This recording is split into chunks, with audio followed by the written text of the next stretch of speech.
The voicemail lasted only 11 seconds. At first it sounded like a pocket dial, a few seconds of muffled movement, the distant hum of traffic, then silence. And then, just before the message ended, a man's voice whispered 3 words, "I found it." The recording cut off. No explanation, no panic, no indication of where he was or what he had found. When police listened to it for the first time, they assumed it was meaningless. Years later, they would realize those 3 words were the key to everything. The problem was that by then, the man who left the message had already vanished forever. Daniel Mercer was the kind of person people described as dependable. 42 years old, father of 2, living in a quiet town in northern England. He had spent most of his adult life following routines so predictable that silently in the garden after dark. Sometimes his wife would wake up and find his side of the bed empty. When she asked where he had been, he always had a simple answer. Just thinking, just getting fresh air, just clearing his head. The explanations sounded reasonable, yet there was something distant in his eyes that hadn't been there before. As if part of him was focused on something nobody else could see. The day Daniel disappeared began like any other. He kissed his children goodbye, promised his daughter he would help her with a school project later that evening, and left for work carrying the same worn briefcase he had used for years. Security cameras captured him entering his office. Co-workers exchanged greetings with him. Nothing appeared unusual, yet several people would later remember the same strange detail. Daniel seemed distracted. He kept checking his phone and staring out the window. Late that afternoon, he left work earlier than normal. His manager assumed he had a personal appointment. Daniel never explained where he was going. CCTV footage showed him walking through the town center alone. He stopped briefly outside an abandoned building that had stood empty for decades. Witnesses later recalled seeing him staring at it for several minutes. Then he continued walking. That was the last confirmed sighting of him ever recorded. When Daniel failed to come home that night, his wife initially assumed there had been an accident or an unexpected delay. Hours passed. Calls went unanswered. Messages remained unread. The worry slowly transformed into fear. By morning, she reported him missing. Police launched a search, expecting to locate him quickly. After all, adults rarely vanished completely without leaving clues behind. Except Daniel seemed to have dissolved into thin air. His bank accounts remained untouched. His passport stayed inside a drawer at home. His vehicle sat parked where he had left it. Search teams combed nearby fields, rivers, and forests. Volunteers joined the effort. Helicopters scanned miles of countryside. Yet every search ended the same way. Nothing. No body. No evidence. No explanation. As investigators dug deeper into Daniel's life, they discovered something unexpected. For months, he had been researching local history. His computer contained hundreds of documents about forgotten landmarks, demolished properties, and long-closed industrial sites. Most of the material focused on one particular location, an abandoned, Victorian estate that had burned down generations earlier.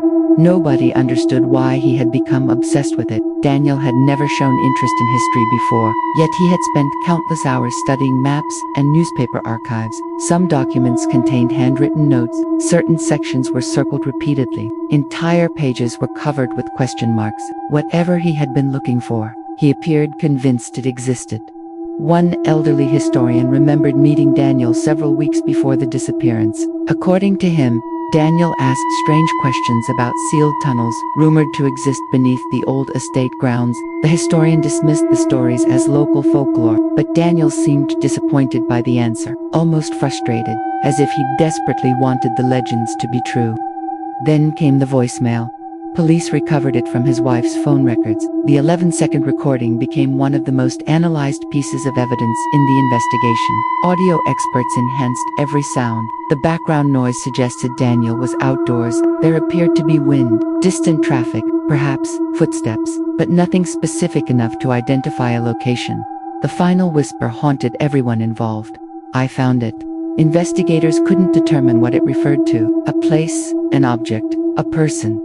The message only deepened the mystery. If Daniel had discovered something important, why hadn't he explained further? Why send such a cryptic voicemail and then disappear seconds later? The questions multiplied faster than the answers. Years passed. The case slowly faded from public attention, but Daniel's family never stopped searching. His children grew older without knowing what happened to their father. Birthdays came and went. Holidays passed. Every anniversary of the disappearance reopened old wounds. The uncertainty became its own kind of torture. Death was terrible, but not knowing was worse.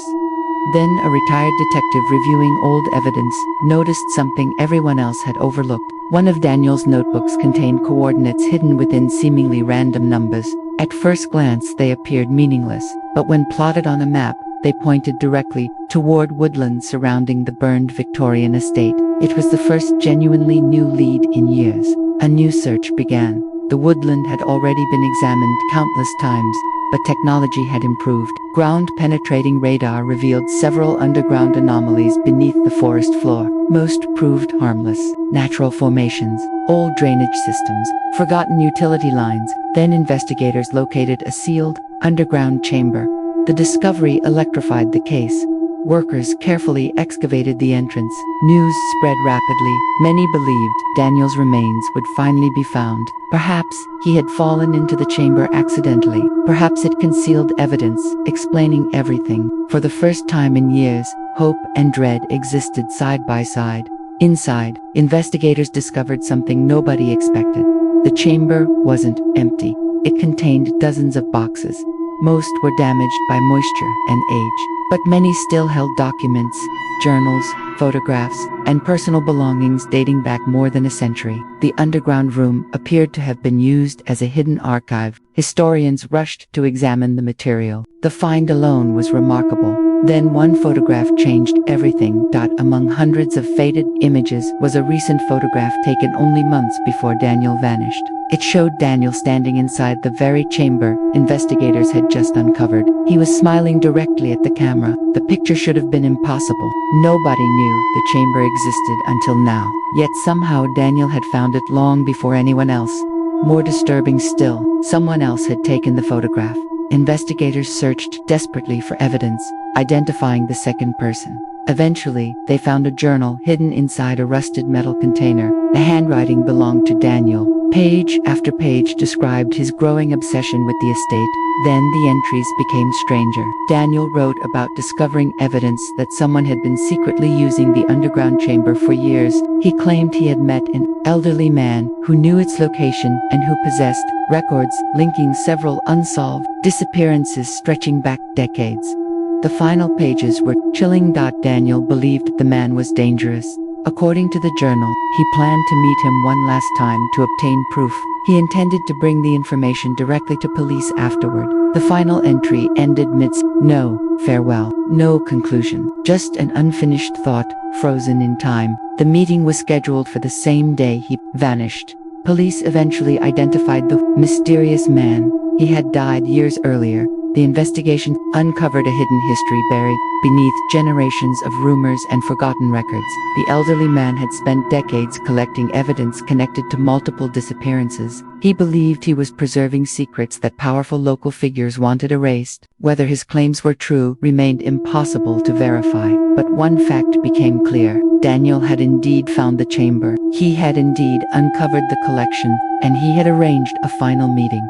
What happened during that meeting was reconstructed from scattered evidence discovered much later. A partial confession letter, hidden among the archive materials, revealed that a confrontation occurred inside the chamber. The elderly man suffered a medical emergency during an argument. Panicking, Daniel attempted to help him. In the chaos, part of the unstable structure collapsed. The confession described both men becoming trapped beneath falling debris deep within an undiscovered section of the tunnel network. Years later, excavators finally located that collapsed section. Hidden beneath tons of earth and stone were two sets of remains. One belonged to the elderly man, the other belonged to Daniel Mercer. For years, people imagined endless possibilities: a secret escape, a kidnapping, a double life, a killer lurking in the shadows. The reality was quieter. Crueler. A father had uncovered something he believed was important. He left behind 3 whispered words. He stepped into the darkness one final time, and then the earth closed above him, hiding the truth for years while his family waited for answers that would never arrive in time. The voicemail still exists. 11 seconds. A few muffled sounds, and a whisper from a man who had no idea he was speaking for the last time. I found it. the saddest mysteries aren't the ones that stay unsolved. They're the ones that were waiting beneath your feet the whole time.